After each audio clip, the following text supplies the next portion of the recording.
क्यों इतने चाह में भर रे सो थम, फिर लगा के सेंट दिखे थर कोना बबूल सी का मैं थम, रांडे परमानेंट दिखे थर कोना बबूल सी का मैं थम,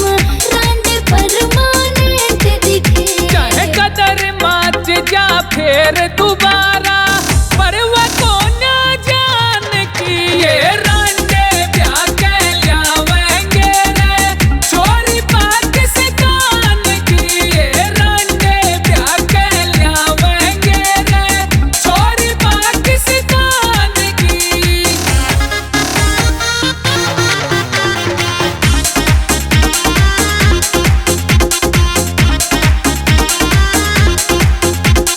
दिन भर रहो टसन में और ना